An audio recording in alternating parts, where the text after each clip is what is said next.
निगरान वज़ीर-ए-आज़म अनवारुल हक काकड़ ने बाज़ाब्ता तौर पर ओहदा संभाल लिया। ऐवान सदर में मुनक़िदा तक़रीब हल्फ बर्दारी में सदर आरिफ अलवी ने अनवारुल हक काकड़ से हल्फ लिया। तकर्रुरी का नोटिफिकेशन जारी, शहबाज शरीफ को डी नोटिफाई कर दिया गया। तकरीब में साबिक वज़ीर-ए-आज़म शहबाज शरीफ, चेयरमैन सेनेट, स्पीकर कौमी assembly, chairman joint chiefs of staff committee और आर्मी चीफ समेत नामवर शख्सियात ने शिरकत की। साबिक वज़ीर-ए-आज़म शहबाज शरीफ और दीगर अफराद ने मुबारकबाद दी। अनवारुल हक काकड़ के सेनेट के रुकनियत से इस्तीफे के बाद उनकी नशिस्त खाली करार दे दी गई। पाकिस्तान के बेहतरीन मुस्तकबिल के लिए पुरुम्मीद हैं। Army chief general Asim Munir की निगरान वज़ीर-ए-आज़म अनवारुल हक काकड़ की हल्फ बर्दारी की तकरीब के बाद गुफ्तगू। कहा कि मुल्क वसाइल से माला माल है, मायूसी नहीं फैलानी चाहिए।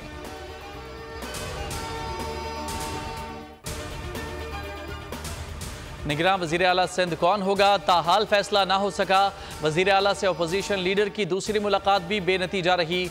राना अंसार कहती हैं कि आज कोई नाम फाइनल ना हुआ तो फिर पार्लिमानी कमेटी फैसला करेगी। मुराद अली शाह ने मज़ार कायद पर गुफ्तगू में कहा कि 1-2 रोज़ में निगरान वज़ीर आला आ जाएगा। निगरान वज़ीर आला बलोचिस्तान के लिए भी राबतों में तेज़ी। वज़ीर आला अब्दुल कुद्दूस बज़िंजो का अपोजिशन लीडर से राबता। निगरान हुकूमत के क़याम पर तबादला ख्याल।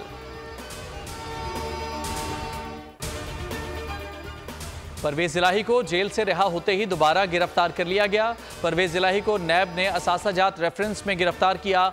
नैब लाहौर की टीम परवेज़ इलाही को अडयाला जेल से लेकर सेशन कोर्ट रावलपिंडी पहुंची। अदालत ने 1 रोज़ा राहदारी रिमांड मंजूर कर लिया। नैब टीम परवेज़ इलाही को लेकर लाहौर जाएगी। साबिक वज़ीर आला पंजाब को नज़रबंदी की मुद्दत मुकम्मल होने के बाद अडयाला जेल से रिहा किया गया था। कौम को आज़ादी का 76वां जश्न मुबारक हो। दिन का आगाज़ वफाकी और सूबाई दारुल हुकूमतों में तोपों की सलामी से हुआ। सूबाई दारुल हुकूमतों में 21, इस्लामाबाद में 31 तोपों की सलामी दी गई। मसाजिद में मुल्की इस्तेहकाम और उम्मत मुस्लिमा के इत्तेहाद के लिए खुसूसी दुआएं। सदर आरिफ अलवी ने कन्वेंशन सेंटर में सब्ज़ हिलाली परचम लहराया। मज़ार कायद और मज़ार इकबाल पर गार्ड्स की तब्दीली की पुरवकार तकरीब हुई। पाकिस्तान नेवल अकेडमी के कैडेट्स ने मज़ार कायद पर गार्ड्स के फ़राइज़ संभाले। करिया करिया नगर नगर सब्ज़ हिलाली परचमों की बहार। तीनों मुसल्लह अफ़वाज के सरबराहों की कौम को आज़ादी की मुबारकबाद। ISPR ने पैगाम में कहा कि आज़ादी का दिन हमें अनगिनत कुर्बानियों की याद दिलाता है। ये दिन खुद मुख्तार वतन के लिए दी गई कुर्बानियों की याद दिलाता है। मुल्क के दिफा की खातिर सपूतों ने जानों का नजराना पेश किया। अहद करें दुश्मन कुव्वतों को कभी कामयाब नहीं होने देंगे। अफ़वाज पाकिस्तान मुल्क की सलामती का दिफा करती रहेंगी। अफ़वाज कौम की उम्मीदों पर पूरा उतरेंगी। दुनिया की दूसरी बड़ी चोटी के K2 के बेस कैंप पर दुनिया का सबसे बड़ा कौमी परचम लहराने का आलमी रिकॉर्ड। पाक फौज की तरफ से 250 फुट लंबा कौमी परचम लहरा दिया गया। सबसे बड़ा परचम सबसे बुलंद ग्लेशियर पर लहराने का यह रिकॉर्ड पाक फौज के शहीदों, गाजियों और सियाचिन के महाज पर वतन की हिफाजत करने वालों के नाम किया गया।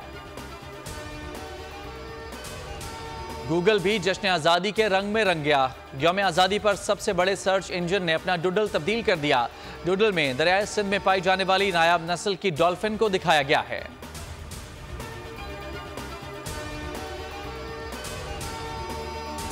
और बोल न्यूज़ हेडक्वार्टर्स भी आज़ादी के रंग में रंग गया। आज़ादी के जश्न में कौम के साथ हम कदम, सब्ज़ और सफ़ेद लाइटों से दिलकश मनाजर। आज़ादी का जश्न मनाएं, वतन से मोहब्बत का इजहार करें। 14 अगस्त की मुनासबत से अपनी सेल्फी या वीडियोज़ हमें 0337 0310 पर इरसाल करें।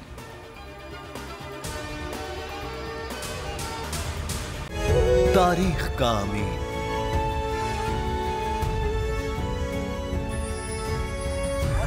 आजादी की अलामत,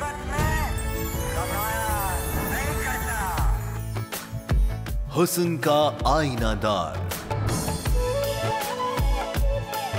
फिक्रो नजरिए की अक्कास,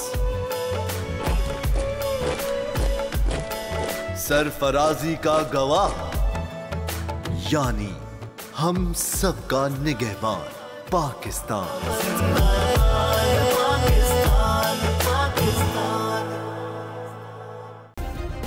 सब्सक्राइब करें और बेल दबाएं ताकि कोई खबर रह न जाए।